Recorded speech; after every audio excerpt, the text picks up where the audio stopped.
Welcome to tonight's special, From Chicago to the Vatican, the making of Pope Leo XIV. We bring you the story of the new pontiff that starts right here in our city. Our Alexia Cadota Browner brings us to the Pope's hometown on the south side, where our Simone Roberts spoke to the Pope's roommate. While our Annalise Cornejo Garcia talked to Peruvians in Chicago, our Amanda Perkowski traveled all the way to South America and brings us international coverage. We're also sharing stories of how the Pope's announcement broke the internet. Our Anthony Lowe has some of the best memes.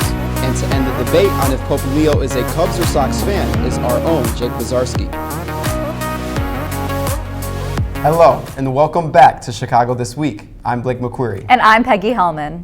He's being called the People's Pope and the Pope from the Prairie. Robert Francis Prevost, now Pope Leo XIV, made history this week as the first American ever elected to lead the Roman Catholic Church. But for many in Chicago, he's still just Father Bob from the South Side. Tonight, we trace his incredible journey from his roots in our city all the way to the Vatican.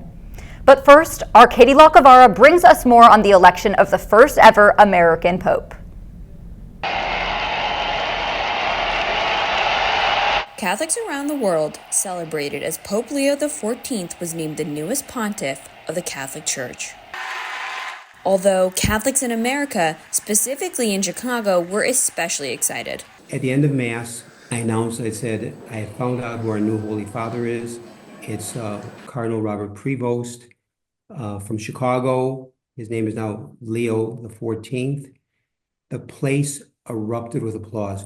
You would have thought the Chicago Bears won the Super Bowl. The announcement of Pope Leo shocked many.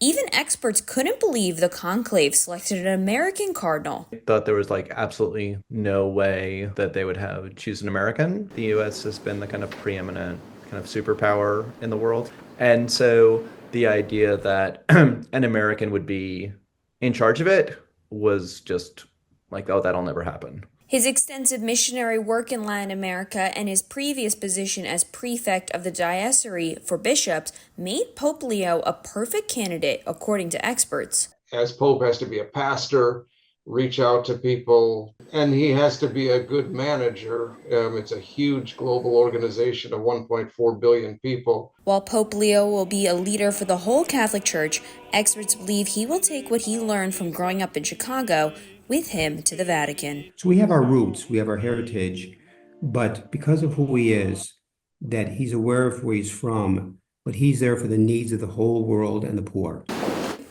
Thanks, Katie. The new pontiff's election is a massive moment for Americans and an even bigger deal for Chicagoans.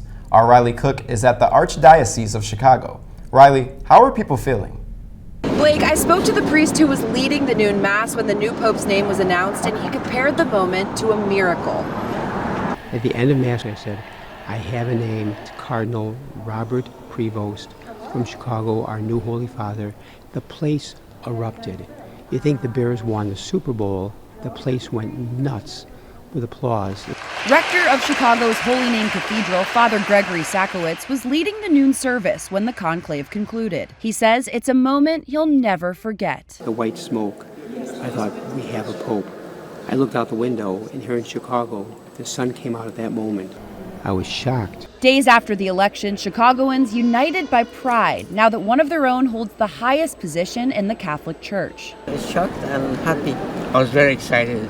I was very elated that we finally got an American Pope and that came from Chicago. Robert Prevost, now Pope Leo, is the first American and Chicagoan at the helm of the Vatican. His namesake, a nod to past popes who fought for the rights of the working class. So when he took the name Leo XIV, I thought he'll be about the poor, the voice for the voiceless. He'll be dealing with the homeless, the immigrant, human rights. He is going to help all the persons in the world, Catholics and non Catholics. I hope that he can shed some light on America that isn't so capitalist and more for humanity. But Father Sakowicz and others say it's important he remains a global leader in spite of his South Side roots. He's very worldly, and I think it's very important. There's a big Spanish community in Chicago, in the States. Even if he was born in Chicago, but he lived in Peru, and he says, I'm also Peruvian, and that's the way it should be. and not frontiers for anybody. He is the Pope for the entire world, global. He has a location, he was born, Chicago, but goes way beyond Chicago to speak for the voice of everyone universally. Thanks, Riley. The excitement extends far beyond the United States as a global audience celebrates the new papacy. Reporting from South America is our Amanda Perkowski. Chicagoans aren't the only ones that claim Pope Leo as their own.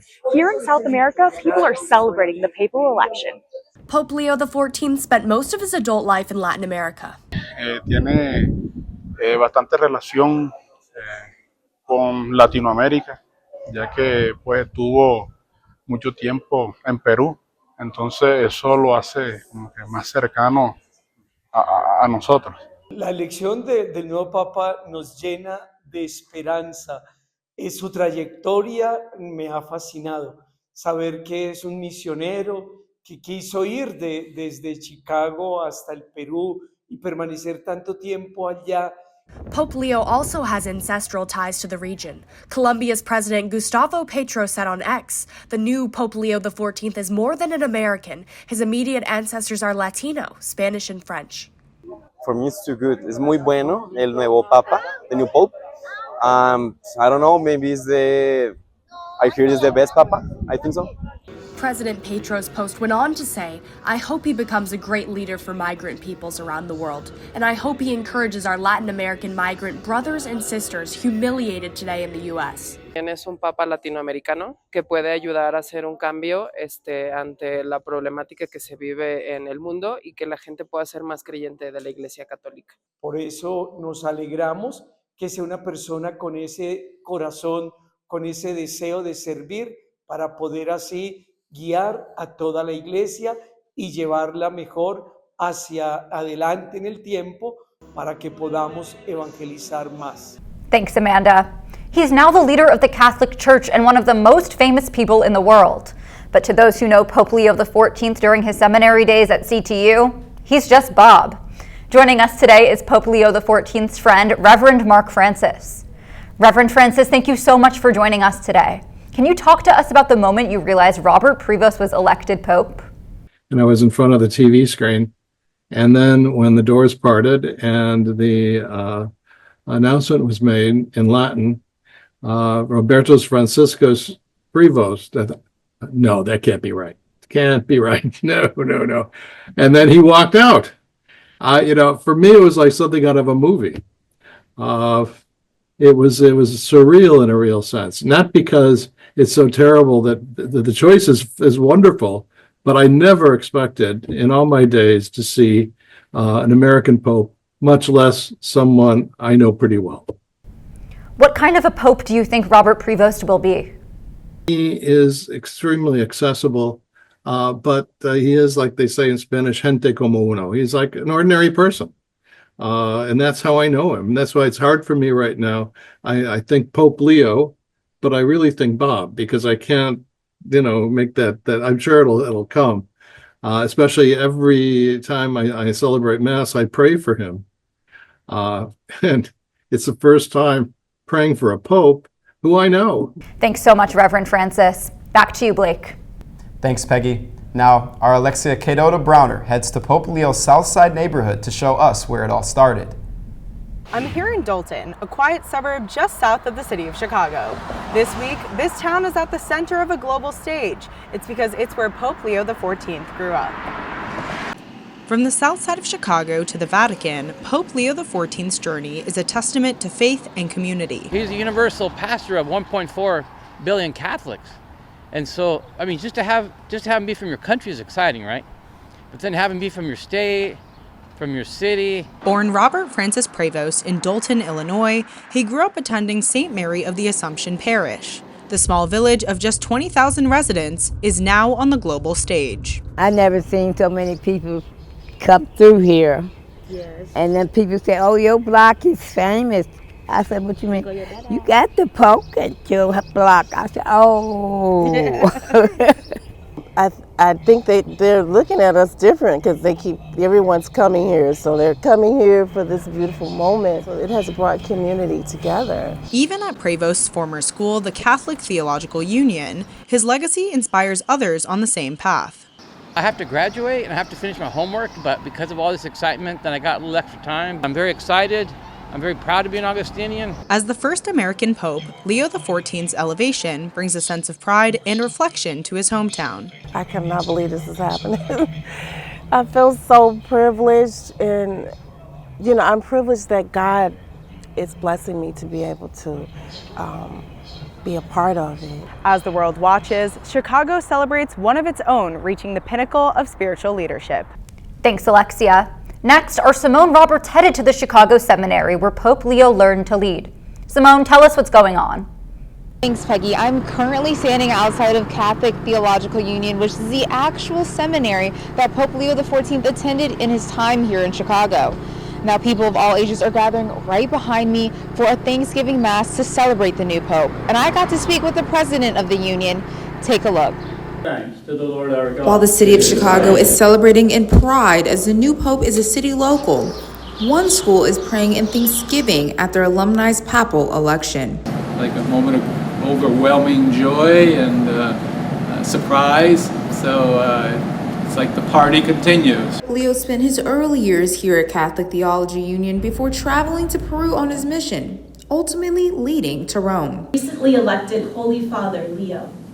May he build up Christ's body in unity. Grounded in helping the poor over in Peru and finding peace for the less fortunate, the Pope's former roommate of a decade isn't surprised at his new chosen name.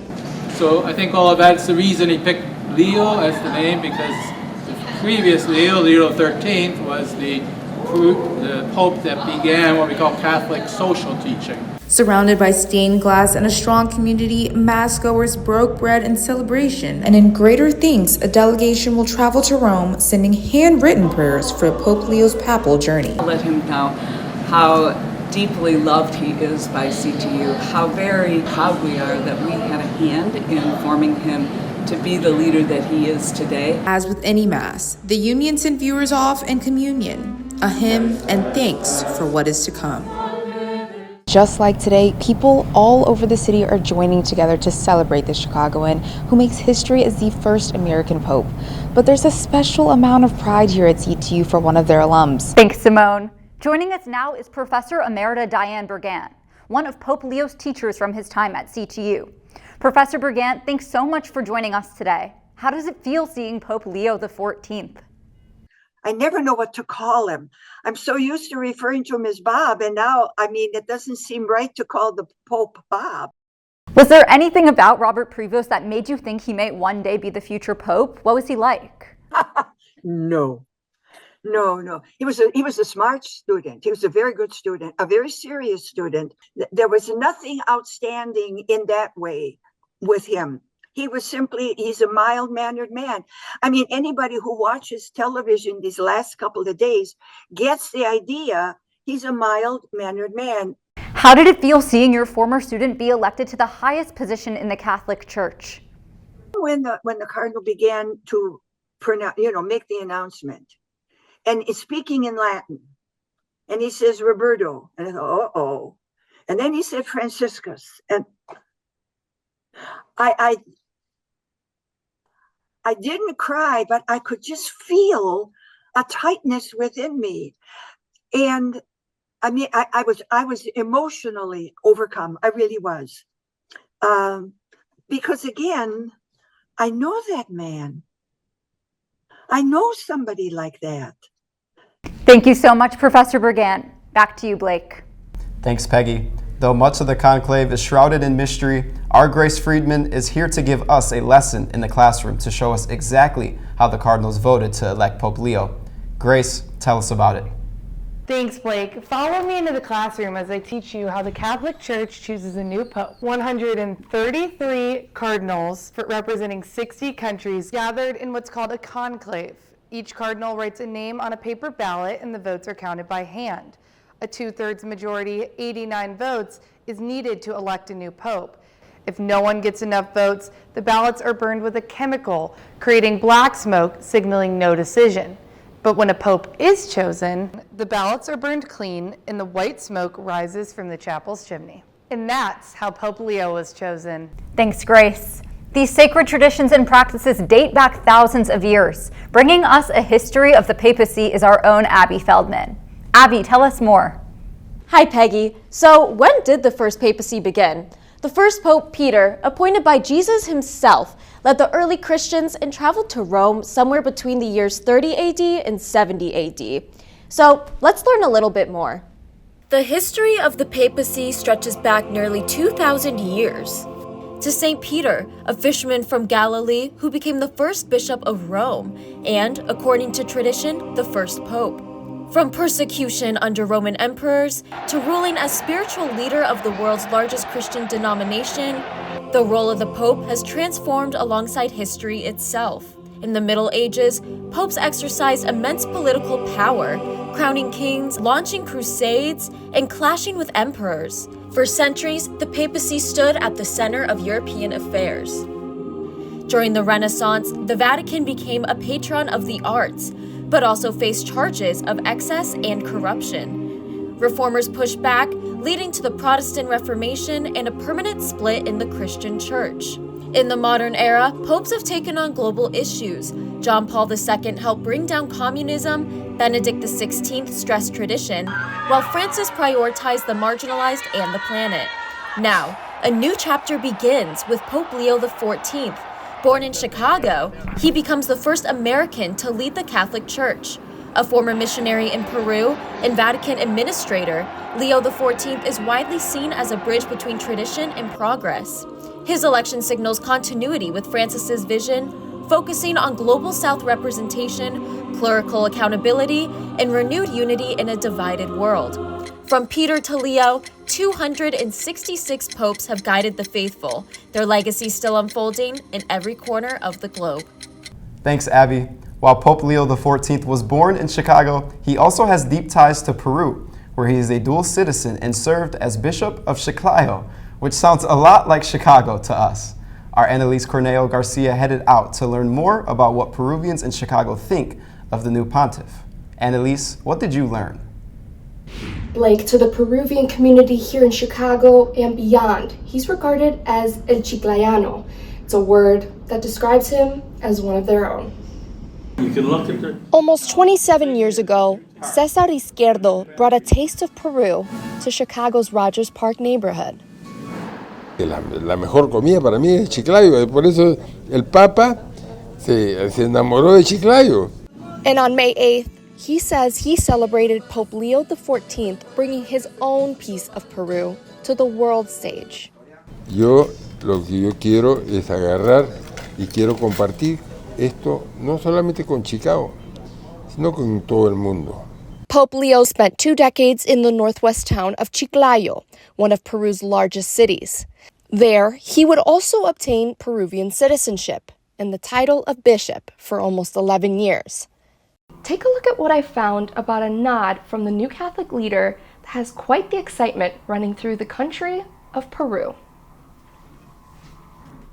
Y se me permiten también una palabra, un saludo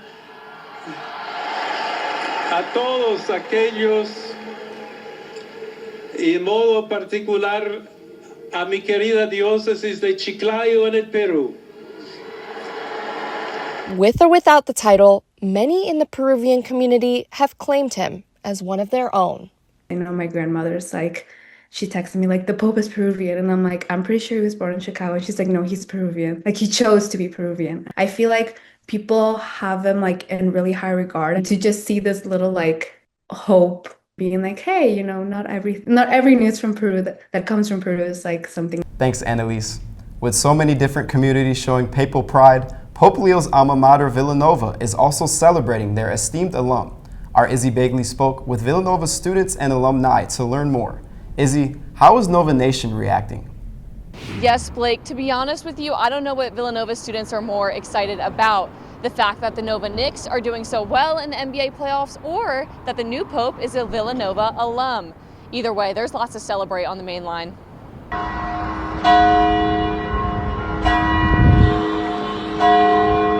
At Villanova University, the bells didn't wait.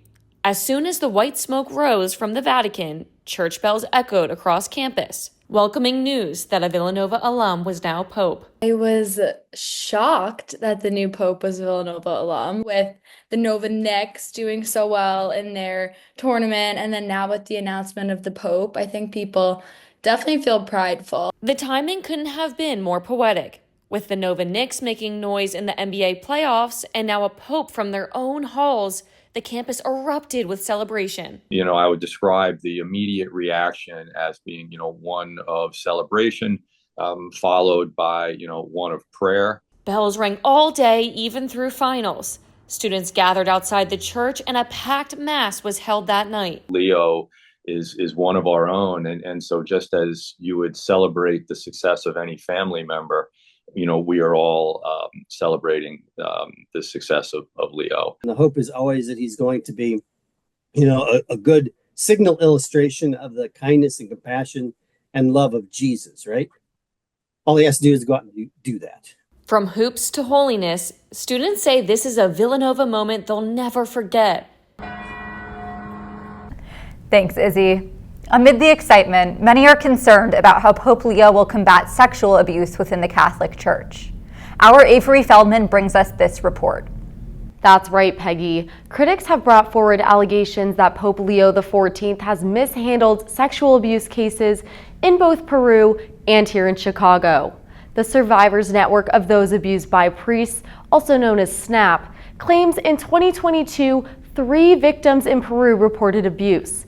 But they claim Pope Leo XIV failed to report the allegations. In 2021, the Chicago Sun-Times reported Pope Leo XIV allowed a Chicago priest with child sex abuse allegations to continue practicing. Years later, that same accused priest relocated to another church that happened to be located next to a daycare and elementary school.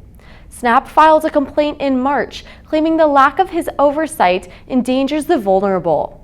In a statement from SNAP, the organization has called for Pope Leo to adopt a zero-tolerance law.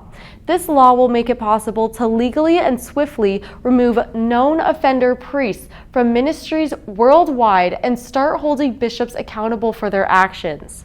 Back to you. Thanks, Avery. Next, businesses around Chicago are already creating their own Pope Leo merch. I visited stores all over the city to see how they are honoring the Chicago-born Pope. It's not just churches filling up for Pope Leo XIV. Businesses are too. Around Chicago, faith is being served in many ways. We have our sugar-based cookies, so it's just like a regular sugar cookie. We've got the image printed on like a sugar paper, and then we've got gold and white and red sprinkles, kind of to honor what he's wearing, but also the papacy and everything that entails. So the idea basically came from our owner, Jory. He called me right when they chose the new pope and was like, basically, you gotta get an image now. He's like, they chose a pope, he's from Chicago, he's from America. I'm like, you need an image now. Benison's Bakery on the north side of the city in Evanston isn't the only business getting divine inspiration. All the way on the south side, Ballpark Pub has crafted a taste only Chicagoans know to honor the newly elected pope. The Pope Special at Ballpark is currently, it's a handshake, so it's a shot of Malort in old style. It's the most basic Chicago drink you could find, and in celebration of our Chicago Pope. Pope Leo regalia isn't coming in just food and drinks, but merch as well. Shirts that read Pope Chicago with Leo and the number 14 on the back being sold outside of Guaranteed Rate Field. And just down the street at Grandstand, fans are putting in special jersey requests. The community loves it. I mean, the outpour of calls and emails and orders has been mind-blowing. This would be kind of cool because no one I know in Vegas will have something like this. This is Pope Leo XIV on there, and being a Sox fan. Since the election announcement last week, business has been booming. We've sold around 1,200. I mean, we had lines at the door. And there was people out there at like 9:15 in the morning we've seen on our security cameras. Thanks, Blake. If you have social media, you've probably seen some of the memes celebrating the new pontiff. Our Anthony Lowe combed the internet to find some of the best and talked to Chicagoans about Pope mania. Thanks, Peggy. Social media exploded, and one of my favorite memes is the Pope wearing a Bears jersey. When the word dropped that the new pontiff hails from Chicago, the internet practically broke. across social media platforms, a tidal wave of jokes, memes, and celebratory posts erupted. From witty takes on deep dish pizza in the Vatican to Chicago sports teams reacting to the news, the Chicago-born Pope became the trending topic on social media. One meme showing the Pope wearing a Bears jersey garnered thousands of retweets within minutes. The Vatican's announcement was the only thing Chicagoans were talking about. But the online frenzy was matched, if not surpassed, by the palpable excitement in the Windy City as residents expressed a blend of shock and overwhelming pride. It means a lot. He's the first pope from Chicago, so it's really an honor to be from here and have him as the first pope. I like being from Chicago, so I think that it's cool that he came from here. I heard he's like a Sox fan, was it? That's cool too. I love it. I think it's so funny. They were so quick as soon as we found out that he was from Chicago. Yeah, like honestly, they didn't even waste any minute. Like when I saw I was on Facebook and then I saw the memes right away that the pope was from Chicago. I'm like, oh, okay. And that's when I started seeing the deep dish pizza memes and that he was gonna bring that to the freaking the church thing instead of the body of Christ. I feel like he might be a little more open-minded too, with specific ideas and stuff. People are gonna be more acceptance towards certain topics and stuff. In Chicago, the news of one of their own reaching the highest office in the Catholic Church is a moment of genuine and historic celebration. Thanks, Anthony. Finally, the most important question of the night, and one that is dividing Chicagoans. Is the Pope a Cubs fan or a Sox fan? Settling the score once and for all is our Jake Mozarski, who's been investigating this case in his free time. Well, when it comes to the Chicago sports landscape, you have two baseball teams and their fan bases fighting for representation over one city. You first got the Northside Cubs, World Series championship in 2016, the friendly confines of Wrigley Field, and the blue and white and iconic town. On the south side, you have the White Sox, who won the World Series in 2005, blue-collared fan base, Rate Field, the place to be. But now, these Southsiders have something that not only the Cubs, but no other MLB organization can boast. Check it out. White Sox fans have not had much to cheer for as of late. But now, they have something that no other MLB franchise can boast. Pope Leo XIV, the first American-born pope and Chicago native, is reportedly a White Sox fan. The Pope is a White Sox fan now. Yeah, I heard. What's that feel like? Oh, it's amazing. I love to hear it. That was probably the best. That was the best part of the day, honestly. Just when I was driving to work, that's when I heard about it. I was like, that's what we need. That's what we need right there. Hopefully it'll bring some money in and help us win. That's all I'll say about that. I'm hoping he comes here a few times at least and visits. This comes after Leo was first rumored to be a Cubs fan. Southsiders have something to brag about to their crosstown rivals. And coming to a game is almost like coming to a Sunday service. You got to keep the energy high. What better team than one endorsed by God himself? The new Pope grew up on Chicago's South Side. He can be seen on the broadcast of Game 1 of the 2005 World Series. Away from a win here in 2005 in Game 1. Went to the World Series here in 2005 with my dad, so it kind of means a lot. So it's special. It's huge. He's the first American-born Pope, and he's from the city of Chicago, best city in the world. So we've got God on our side, whatever. While results on the field are hard to come by right now, this is something that the White Sox faithful will remember for the rest of their lives. When you think about the Pope, you really don't think of the Pope actually watching baseball or anything like that. So just to know that he's watching sports and is a White Sox fan makes it even better. From Chicago to the Vatican, an unlikely extraordinary path, and perhaps a sign that faith and humility can still surprise us all. Thank you so much for joining us for this special edition of Chicago This Week. We'll be back next week with more.